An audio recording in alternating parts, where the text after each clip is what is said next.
رسول پاک علیہ الصلوۃ والسلام کا ارشاد ہے، سخی اللہ تعالیٰ سے قریب ہے، جنت سے قریب ہے، لوگوں سے قریب ہے، جہنم سے دور ہے، اور بخیل اللہ سے دور ہے، جنت سے دور ہے، لوگوں سے دور ہے، اور جہنم سے قریب ہے۔ جاہل سخی اللہ کو عبادت گزار بخیل سے زیادہ پسند ہے۔ نبی کریم صلی اللہ علیہ وسلم نے ارشاد فرمایا، اے آدم کی اولاد، تم مال خرچ کرو تو یہ تمہارے لیے بہتر ہے، اور اگر تم اسے روک کر رکھو تو یہ تمہارے لیے برا ہے۔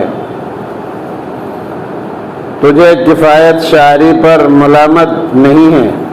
خرچ کا آغاز ان لوگوں سے کرو جو تمہارے زیر کفالت ہیں، اور اوپر والا ہاتھ نیچے والے ہاتھ سے بہتر ہے، یعنی دینے والا ہاتھ لینے والے ہاتھ سے بہتر ہے۔ بخیل دنیا میں بدنام اور رسوا ہوتا ہے، کوئی اس کی عزت اور توقیر نہیں کرتا، مالدار ہو کر بھی مفلس اور ناداری کی زندگی گزارتا ہے، کشادگی دل اور سکون قلب سے محروم رہتا ہے، اور روحانی مسرت اسے نصیب نہیں ہوتی، ہمیشہ اسے اپنی دولت کے گھٹنے، چوری ہونے اور لوٹے جانے کا کھٹکا لگا رہتا ہے۔ بخیل انسان کو اگر پوری دنیا کی دولت بھی مل جائے تب بھی وہ اپنی کنجوسی کی فطرت کی وجہ سے خرچ کرنے سے گریز کرے گا۔ بہرحال بخیل سے اللہ دوستی رکھتا ہے، سخی سے اللہ دوستی رکھتا ہے، بخیل سے دوستی نہیں کرتا۔ سخی سے اللہ اپنی دوستی کبھی توڑتا نہیں، تعلقات، اور بخیل سے کبھی اللہ دوستی جوڑتا نہیں۔ جو اللہ نے آپ کو دیا ہے اس میں سے اللہ کے راستے میں خرچ کرتے رہو۔ ہمارا تو وہی ہے جو ہم نے کھا لیا، پہن لیا اور خرچ کر دیا، باقی تو وارثین کا ہے۔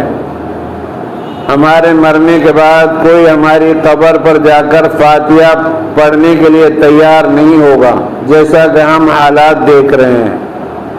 عقل مند اور دانش مند انسان وہی ہے جو آج اپنے ہاتھ سے کچھ کر جائے آخرت کے لیے، تاکہ اس کو آخرت میں اس کا اجر ملے۔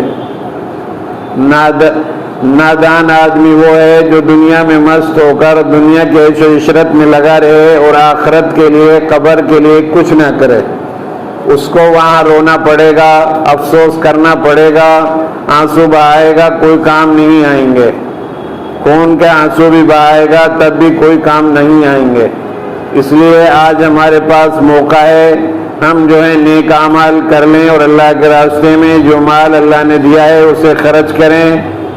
دینے والا ہاتھ لینے والے ہاتھ سے زیادہ بہتر ہے۔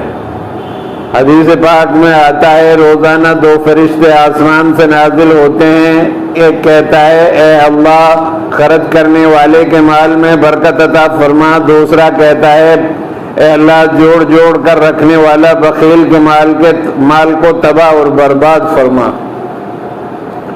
تو ہمیں چاہیے اپنی وسعت کے مطابق ہم خرچ کرتے رہیں، تاکہ آخرت میں ہمارے لیے ایک ذریعہ بن جائے ثواب کا۔ اللہ سے دعا ہے اللہ ہم سب کو عمل کرنے کی توفیق عطا فرمائے۔